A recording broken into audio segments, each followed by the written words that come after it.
I want to like set a little bit of context on decision making, right? How do you think of a process like a playbook for decision making? Playbook's a really strong characterization because in real life there's a lot of different variations of this, but it's a good to have a mental model for how to approach this, how to approach using these techniques for decision making in the context of a playbook. Maybe you are slightly different, but at least you have a starting point that's remarkably more developed, right? So here's a situation that all of us are in. We have a mountain of data, right? We have data from Facebook and from our UTM and from sales data, and then we've got like reports and studies that's kind of all over the place. Now, what do we do with this thing? How do we turn this into business value? All of us are asking these questions. The most important thing you can do with it is you can make better decisions. You can make more data informed decisions. That's the most valuable way to use the data. You want to use the data to guide and point the investments you're making.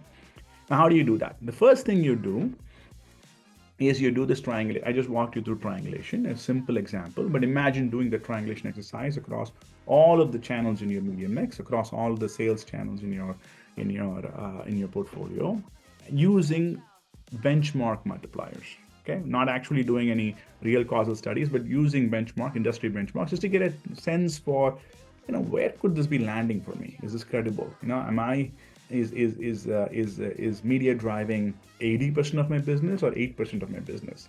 How much is that, right? Just get a sense of calibration for it so you can get to understand how much of those benchmark multipliers are even reasonable. Then what you do is you use that data also to guide an MMM. So you can understand how to pack an MMM, how do I build an MMM, what input variables do we need, and how to think about the different conversion objectives and stuff like that. You need the triangulation to kind of like have a way to think about your business. So we do that, and then we use that insights to kind of go build an MMM and calibrate those multipliers. Now those multipliers coming out of MMM and the estimates coming out of MMM are your own data, are driven by your own performance, your historical data. It's not perfect, but it gives you a lot tighter estimation of what is search doing for you, what is Facebook doing for you, what is TikTok doing for you, what is all of the media doing for new customer acquisition versus retention marketing, right? And therefore, what is the unit economics of my business and all that stuff. You can get a much closer estimate, tighter estimate for that. That's not perfect, but much tighter estimate. Typically, what we advocate for is you start here and you pretend this data is perfect. Just for the sake of the next step, you pretend that this data is actually perfect and you make some mock decisions. You're going to be like, well, because I know that according to MMM, search is doing really well, or Facebook's doing really well, TikTok's doing really well, search is not doing so well. I'm going to reallocate dollars. I'm going to spend more here, less here. I'm going to scale my spend here. Well, I don't want to cut any budgets. Maybe I want to grow. I want to grow 50% in the next quarter. So it looks like these channels are the ones that are good candidates for investment. So I'm going to double the investment on direct mail or TV or CTV or whatever it is, right? These decisions, these mock decisions, is what we call testable decisions. You take all the data and turn them into testable decisions. It goes into a decision queue. These are all the decisions I'm going to make. You make a bunch of mock decisions. You build a queue of that, right? I'm going to increase my OTT spend. I'm going to scale down my brand search spend or not. The nice thing about the decision queue is that it doesn't always have to be data driven. It can also be first principles driven. You can have a first principles based thesis, a hypothesis that this particular creative approach sucks. I think we should really be talking about our brand in an aspirational way. Or you'd be like, well, this aspirational thing is like a hot shit. It doesn't work. And we need to go very sort of like offer oriented. We should like really put a strong offer. That's whatever it is that you kind of want to hypothesize, that can also become part of the decision queue, right?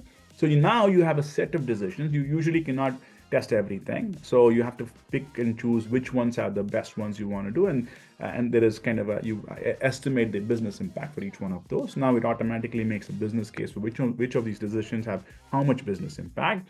That is what you test. That hypothesis that you have is what goes into an incrementality testing sort of queue for you. You then figure out how to design the right test for the decision. You're not testing the channel, you're testing the decision on the channel.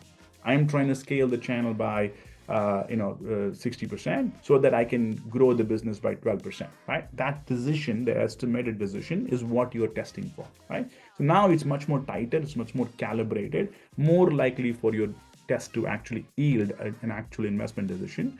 And now you figure out which of those, the hypotheses that you had lined up works and doesn't work. You make those decisions at scale, you win. So this idea is called test, learn, grow, right? This is the testing part of it. So this idea is called test, learn, grow.